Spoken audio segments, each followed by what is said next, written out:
Assalamualaikum warahmatullahi wabarakatuh. Perkenalkan, nama saya Salma Nabila. Saya dari Program Studi Pendidikan Agama Islam semester 4 kelas D.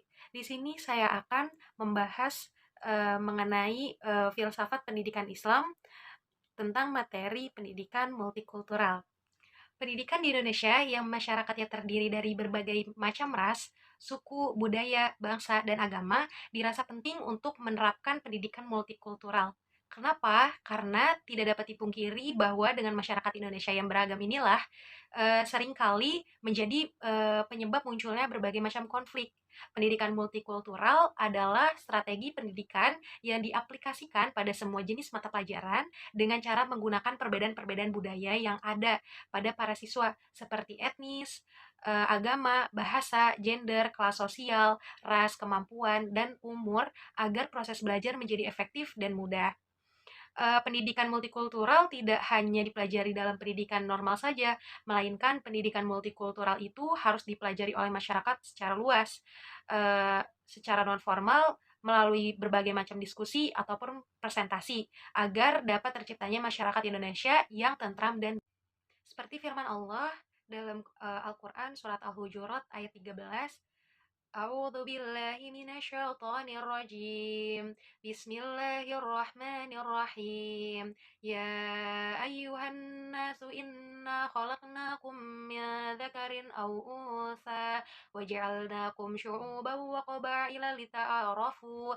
Inna akramakum indallahi atqakum. Innallaha alimun khabir. Yang artinya, hai manusia, sesungguhnya kami menciptakan kamu dari seorang laki-laki dan seorang perempuan dan menjadikan kamu berbangsa-bangsa dan bersuku-suku supaya kamu saling kenal mengenal. Sesungguhnya yang paling mulia di antara kamu di sisi Allah ialah orang yang paling bertakwa. Seperti itu.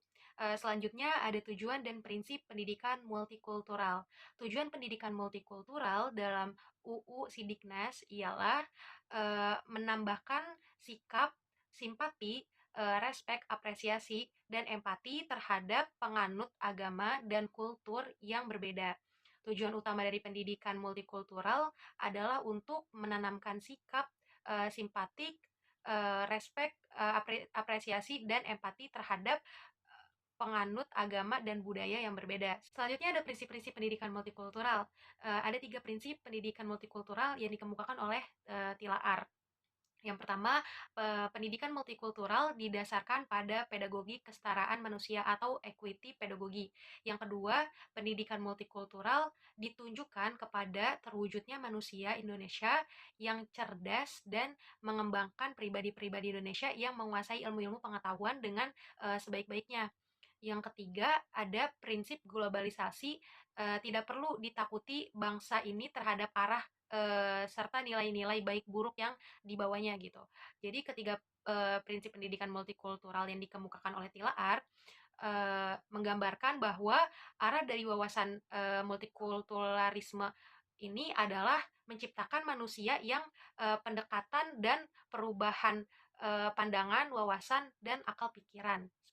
Selanjutnya saya akan membahas materi yang ke-9 tentang pemikiran pendidikan menurut Ibnu Khaldun. Ibnu Khaldun dikenal sebagai salah seorang pakar sains Islam, bapak ilmu sejarah atau sejarawan Muslim. Sebagai filosof, ekonom, politis, sekaligus pendidik, ia dikenal sebagai bapak sosiolog. Pendidikan tak hanya sebatas proses belajar mengajar yang dibatasi oleh ruang dan waktu, akan tetapi lebih luas lagi, pendidikan merupakan proses di mana para anak didik mampu menghayati, menyerap, bahkan menangkap dari peristiwa-peristiwa alam sepanjang zaman. Maka dari itu beliau tegas bahwa ilmu dan pendidikan merupakan gejala sosial yang menjadi ciri khas jenis insani. Dan ada beberapa metode yang ditawarkan beliau, diantaranya metode pentahapan kasih sayang, peninjauan kematangan, penyesuaian, perkembangan potensi peserta didik, penguasaan satu bidang, widya wisata, praktek, dan menghindari periksaan buku. Tujuan pendidikan menurut beliau yaitu pengembangan potensi dalam bidang tertentu dan pembinaan pemikiran yang baik. Materi pembelajaran menurut beliau harus bersifat akliyah dan nakliyah. Metode yang ditawarkan sangat relevan dalam pendidikan dunia modern.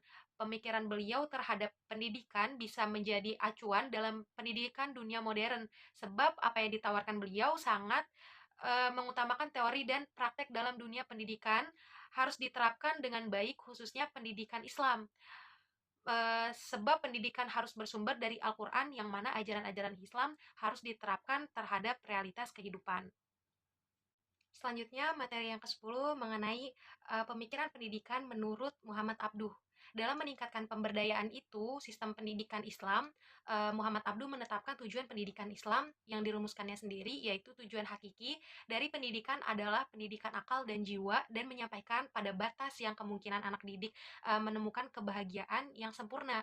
Muhammad Imaroh mengungkapkan bahwa tujuan pendidikan menurut Muhammad Abduh adalah yang pertama, terciptanya harmoni antara ilmu-ilmu keislaman yang merupakan basis keimanan setiap muslim, yang kedua kedamaian hidup di akhirat, yang ketiga sarana kebahagiaan dunia, yang keempat pendidikan akal dan jiwa, dan yang kelima pembinaan akhlak. Dari tujuan pendidikan yang disebutkan tadi dapat dipahami bahwa yang ingin dicapai oleh Muhammad Abduh dalam pendidikan yaitu mencakup aspek akal dan aspek spiritual. Beliau ingin di dalam diri peserta didik terjadi keseimbangan antara pendidikan akal dan spiritual. Metode pendidikan ada dua aspek metodologi pendidikan yang dibicarakan oleh Muhammad Abduh, yaitu metodologi mikro dan makro.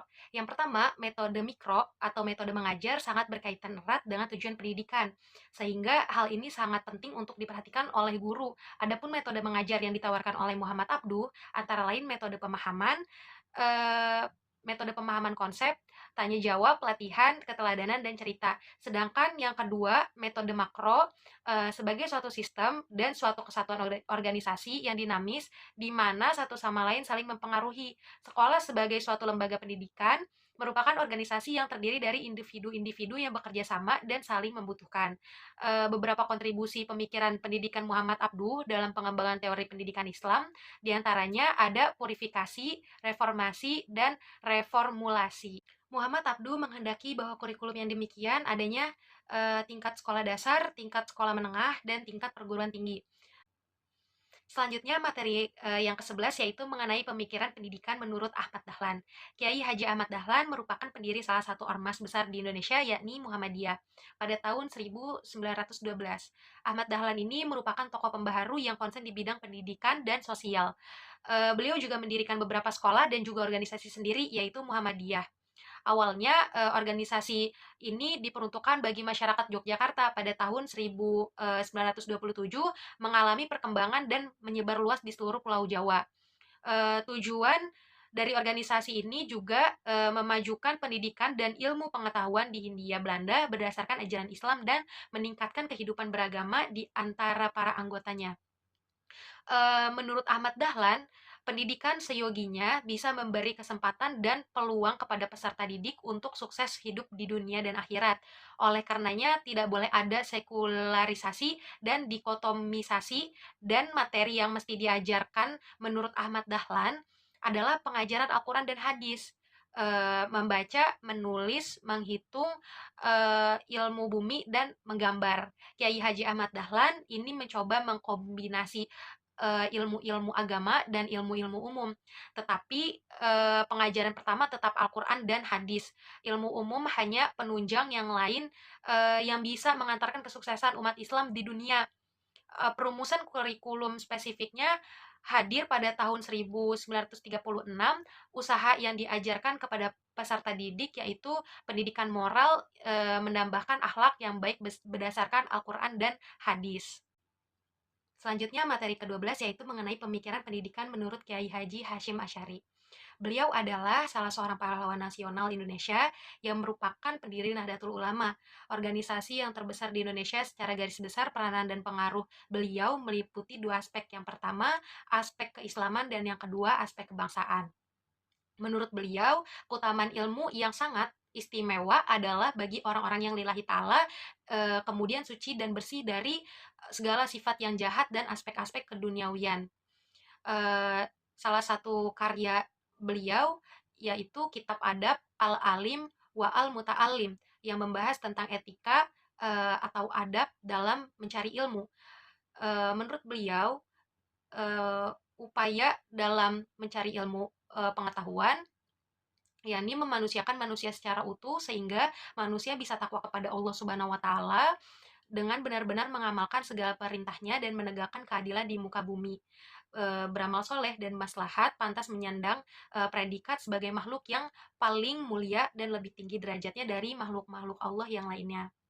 Kurikulum pendidikan menurut Hashim Asy'ari ialah berlandaskan Al-Quran dan hadis, fikih, usul fikih, nahwu sorof, dan cenderung menerapkan sistem kurikulum pendidikan yang mengajarkan kitab-kitab klasik.